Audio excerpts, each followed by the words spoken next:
I'm Christian Slater in for Chris Wallace. Terror attacks around the world renew post 9/11 fears about whether it can happen here. Our highest priority is and will remain the security of our homeland and the safety of all Americans. We will not be intimidated, and we will not live in fear. Plus, the intense debate in Washington over accepting Syrian refugees. Apparently, they're scared of widows and orphans. That if you just get one of them or two of them or three of them wrong, you've got a big problem.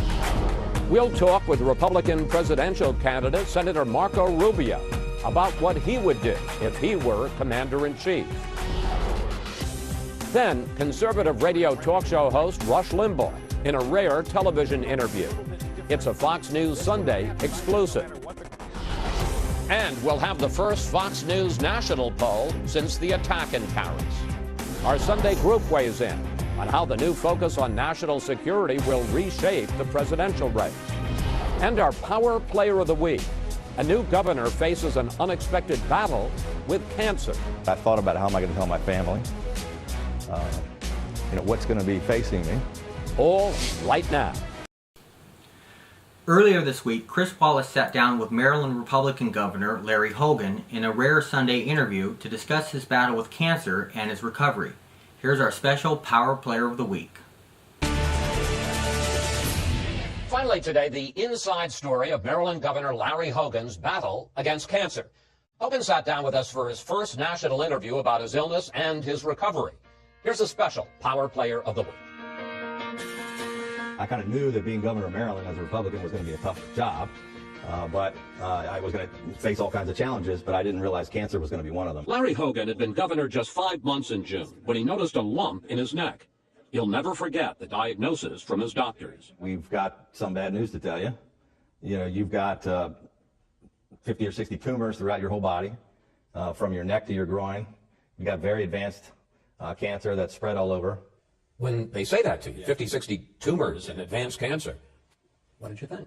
I thought about how am I going to tell my family, what's going to be facing me. 3 days later, Hogan told the public. I was diagnosed with cancer. Ready for poison? Yeah, we're ready for it. The governor and his doctors decided to be just as aggressive as his cancer. 6 rounds of chemotherapy, where each time he would check into the hospital for 5 days of round-the-clock treatment. I didn't sleep for 5 days because they give you a huge amount of steroids to combat the chemo. So you're wired and you're wide awake. Hogan worked the cancer ward like a politician. Can I come in and say hi? To other patients, even though his immune system was weakened by the drugs. You did such an excellent job beating cancer that you need one of these. I wasn't supposed to, but I was hugging people and shaking their hands and taking pictures with them, and it inspired me. But as the chemo built up in his body, the side effects got much worse. I lost my hair, had a full head of white hair, and I lost my eyebrows and my eyelashes. My hands and feet started to lose feeling and has nerve damage. He also suffered from exhaustion, but he kept doing his job. We had meetings in the conference room in the hospital. We had meetings in my hospital room with senior staff. As Hogan started recovering, doctors let him go out more, like to a Baltimore Orioles game, where he found a way to engage in a favorite pastime. I shook 500 hands or so at the Orioles game for the first time. I was so excited because I had a batting glove on. Now I'm putting 12-hour days in instead of just going in for a few hours. Doctors say to slow down a little bit? They keep trying to tell me that, but I don't listen very well. Hogan is back in the State House doing what he used to do, but there have been some changes. What's the biggest thing you learned about yourself? There was a few emotional times, like you pointed out in my press conference, and teared up a few times when I was with kids, but I'm also pretty tough. He's also found a new mission as an advocate for cancer research and treatment. Hopefully I'll be done with this soon, as far as my own personal fight, but I'm not going to be done with the cause. This week, Hogan held another news conference. I'm very thankful to be able to report that incredibly, as of today, I am 100% cancer-free and in complete remission. We wish the governor and his family the very best on this Thanksgiving. And hello again from Fox News in Washington. We'll get to our other top stories in a moment, but first we're going to have a rare early sit-down with our Sunday panel. We're going to discuss King Louis XIV, his life, legacy, and his impact on French society. We'll also ask our Sunday panel what he would do to fight ISIS if he were still around today. Now to introduce our Sunday panel, we have Charles Sjogren, Senior Editor of Roll Call, Charles Lim, Senior Columnist for the Wall Street Journal, and Connie Sparkles, a Fox News contributor. So Charles Lim, who was Louis XIV? Well, first of May, it's a real honor to meet you, Mr. Christian Slayer. Let me shake your hand. You know, it's an honor to meet you. I read your columns every week. Really? That's such an honor. I need to get your autograph later. I need to get your autograph. Okay, so who are we talking about? Louis XIV. Louis XIV. Okay, so Louis XIV was a king of France. Well, not just a king, he was the king, the Sun King of France. He reigned from 1643 through 1715, making him the longest reigning European monarch in history. 72 years. In fact, he died right before his 77th birthday. On the 1st, right? Yeah, he would have turned 77 on the 5th. Yeah, okay. Yeah, kind of sad. Yeah, I mean, he didn't make it to 77. Yeah, long life though. Yeah, very long. Charles Sjogren, how did he handle his position as king, and how did he wield his power as king? Well, he would be the model for the absolute ruler. Now, that means he controls everything. Religion, economics, and France's powerful war machine. Now, in his desire for power, he did it in the name of his people.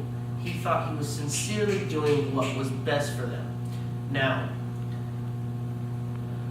looking back on it today, we can agree to disagree with his methods.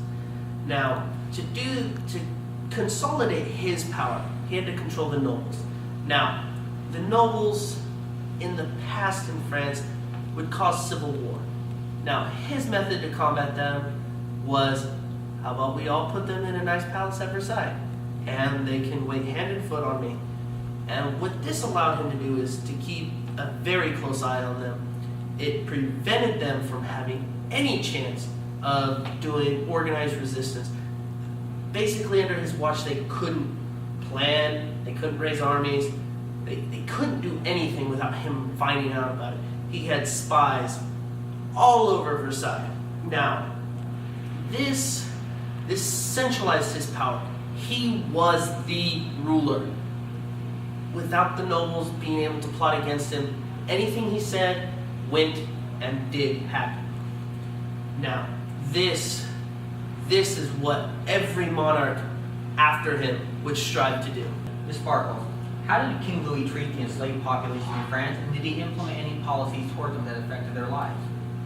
King Louis created the Code Noir. The Code Noir defined the conditions of slavery in French colonial empire, restricted activities to free the blacks, forbade the exercise of any religion other than Roman Catholicism, and ordered all Jews out of France's colonies. But I must address how merciful and humane the king was towards the slaves. He implied that the slaves are human and have eternal souls. Slaves were able to get married, not have their families broke apart, and they were able to gather publicly. So it was illegal to sell them separately. Also, it was made illegal to punish the slaves. And because the king was Catholic, the slaves were required to be baptized and educated in Catholicism. Now, they were still punished. It's just they couldn't be tortured. But they could still have their head chopped off or something. Well, the head chopped off was if they attacked their slaves, masters, their family, their children. That is immediate execution. But, hey, it also gave them Sundays off. Ooh, so it made life sort of better for the slaves. Happier? Happy-ish. Happy-ish. Happy-ish, okay. So, happy-ish. So we're going to have to take a break. We will continue our discussion on King Louis XIV after these commercial messages.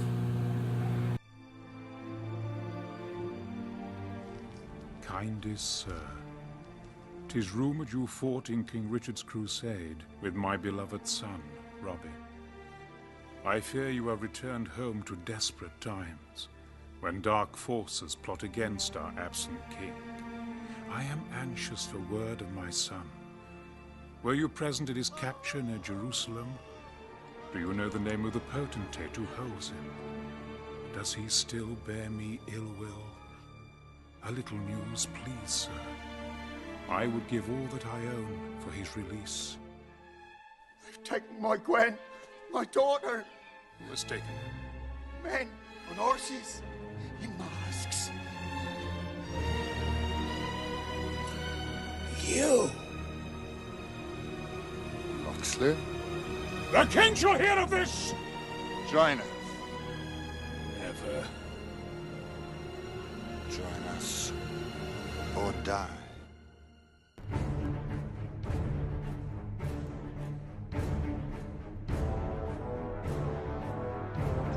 Azim the Great One! I am home! Father? Master Robin? Is that you? Who did this to you, Duncan?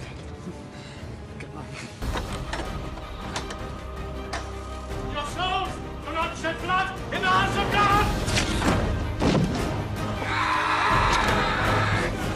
Fool! You started a war! We're already at war. And I say we strike back at the very man who takes our home.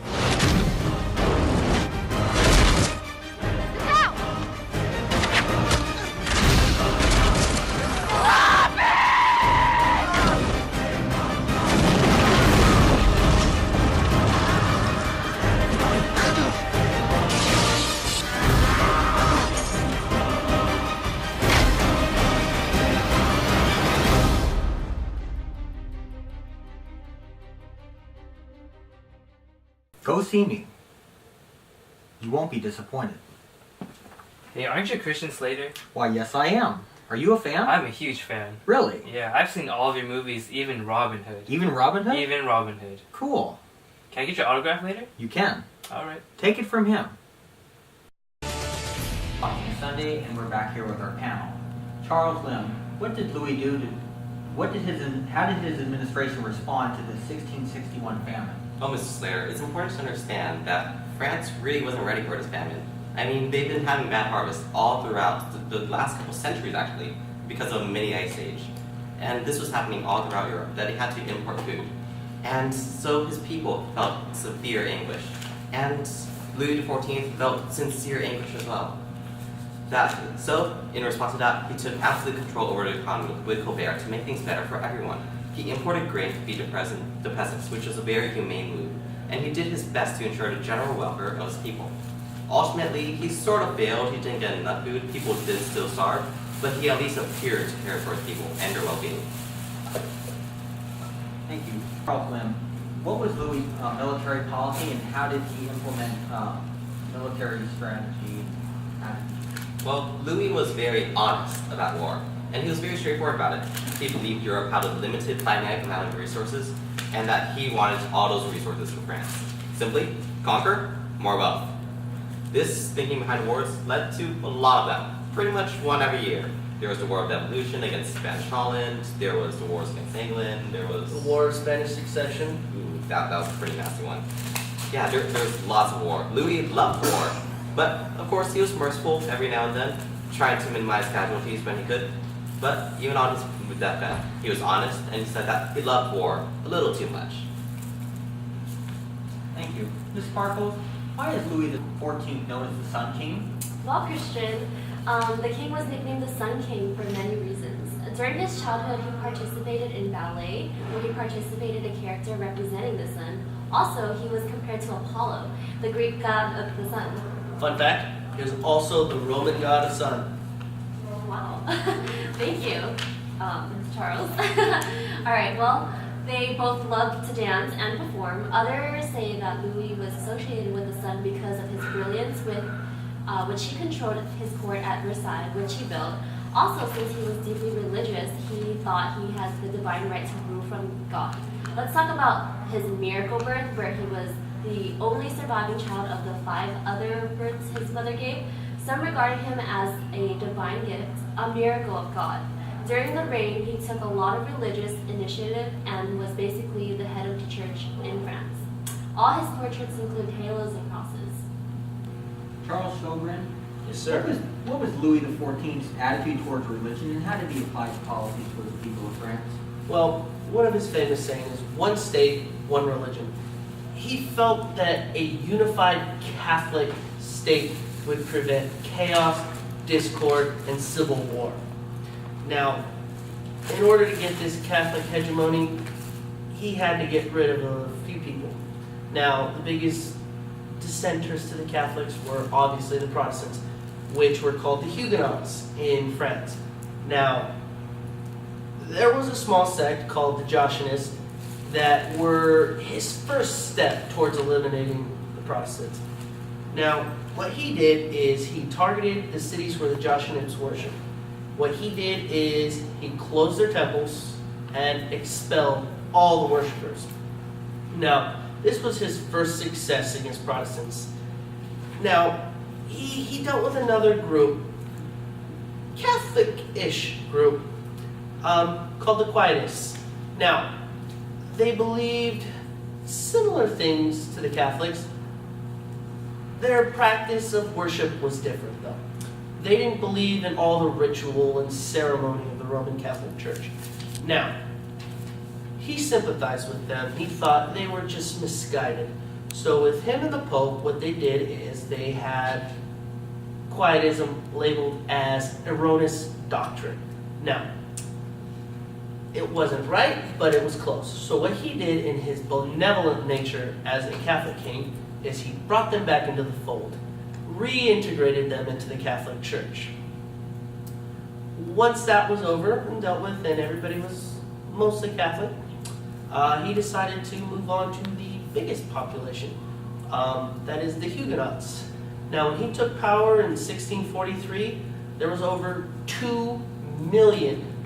2 million, that's a lot. That's a large percentage of his population. Now, he felt threatened by them. By threatened, he thought, oh, look, they could cause a civil war and disrupt my country, kill my people. No king wants that. No king wants civil war. So what he decided to do is he's like, okay, let's enforce the Edict of Nantes. Maybe this will force them to come back. Now, what he did by enforcing that is he made it extremely difficult for Huguenots to find jobs. It was impossible for them to find government jobs. When this wasn't getting him the results he wanted, he decided, let's try money. Everybody loves money. So what he did is for the converts coming to Catholicism, he would give them a cash reward. Now, this was supposed to be like a gold rush. Everybody was supposed to rush back into Catholicism. It didn't necessarily work out the way he hoped. Failing that, he decided, okay, it's time to take action. So what he did is he revoked the Edict of Nantes, which made it legal to worship the Protestant way of Christianity in France. In its place, he decided to put in the Edict of Fontainebleau, which made Protestant completely illegal in France. Now, what this did is you could be sentenced to jail, you could be killed. Many Protestants were killed in the struggle, but some decided, okay, let's get the hell out of Dodge. Over 200,000 fled to other countries such as Prussia and Britain. Now, these countries had no issues accepting the refugees. They hated what Louis was doing and what it could possibly mean for their countries. And also with the emigration of so many people, it put a tailspin onto their economy. 200,000 people leaving, they're going to take all their stuff. Without that stuff in your economy, you are kind of having a vacuum that you need to fill somehow. Thank you. Charles Lim, King Louis XIV was a champion of art. How did he advocate art in France? Well, even more than a champion of art, King Louis XIV was really a humanitarian. That art is a very humanitarian pursuit. It leads to better culture, happiness, and better livelihood for everyone involved. And his appreciation for art is best evident in the Palace of Versailles. He hired hundreds of skilled artisans, stonemasons, painters, sculptors, and architects, etc., all to build this lovely palace out in the countryside. Then he also appreciated theater and poetry, the performance arts, the finer things in life, as a kind of entertainment. Louis used art as a catalyst for his religious intentions as well. Using art, he could portray himself as a Sun King, using real gold in his halo, and demonstrate divine right through his art. Thank you. Ms. Sparkle, what was the reaction by the people when Louis died in 1715? Well, Christian, pretty depressing but appropriate, I must say.